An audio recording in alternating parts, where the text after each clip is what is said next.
A pandemia do novo coronavírus parece ser um dos maiores desafios que o mundo já enfrentou. Certamente ficará marcada na história como uma das crises mais dramáticas da humanidade. Porém, essa tragédia sanitária está expondo, nesse momento, as contradições mais cruéis do sistema em que vivemos. Entre tantos mortos infectados, a pandemia vai mostrando que no capitalismo o lucro está acima da vida. E se você não puder pagar por ela, o problema é seu. Nos Estados Unidos, por exemplo, o país mais rico do mundo e modelo para muitos, não existe um sistema de saúde público universal. Na Terra da Liberdade, mais de 27 milhões de pessoas não têm plano de saúde. O impacto social do coronavírus está deixando mais claro o dilema que a sociedade vive todos os dias de forma disfarçada. Os serviços essenciais devem ser todos públicos e gratuitos, ou tudo deve ser privado e pago como qualquer mercadoria? Deixem o mercado regular a economia. O capitalismo é o melhor sistema, dizem os neoliberais. Mas melhor para quem? A parcela dos 1% mais ricos do mundo concentram mais que o dobro da riqueza de 6,9 bilhões de pessoas juntas. Só para ter uma ideia, apenas 22 homens têm mais dinheiro do que todas as mulheres que vivem na África. Parece justo para você?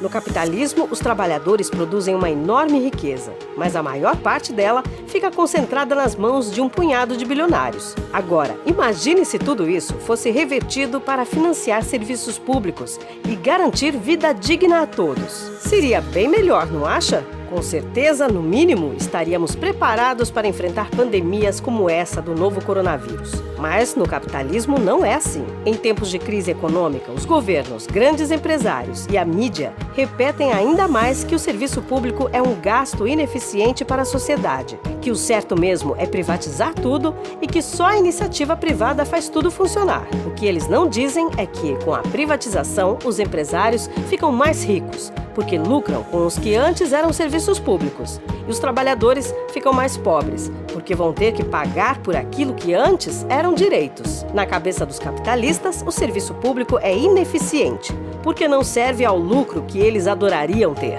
Serviços públicos gratuitos e universais, como é o SUS no Brasil, são uma conquista das lutas dos trabalhadores e, se não funcionam como deveriam, é justamente pela redução de verbas e tentativas de privatização que sofrem desde que foram criados. Esse sempre foi o objetivo de todos os governos no capitalismo: sucatear ao máximo os serviços públicos e acabar com os direitos sociais, que eles chamam de privilégios. Isso significa que a vida da maioria das pessoas pode até piorar, desde que os lucros não parem de crescer.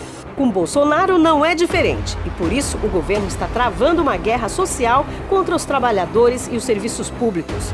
Uma tentativa de demitir e reduzir os salários dos servidores, por exemplo.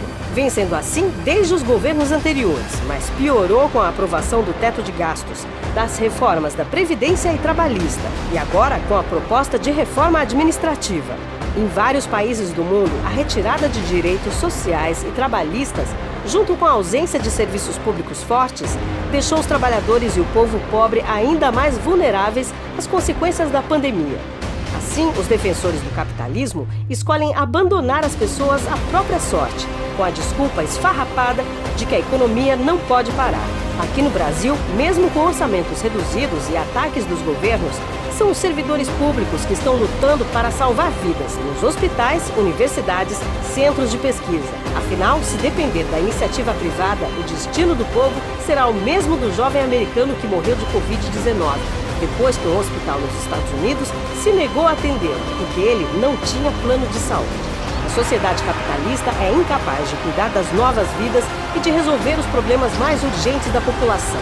Por isso, é tão importante defender os serviços públicos, gratuitos e para todos, bem como defender os direitos de seus trabalhadores. Essa é uma das formas de lutar por uma sociedade com igualdade e justiça social.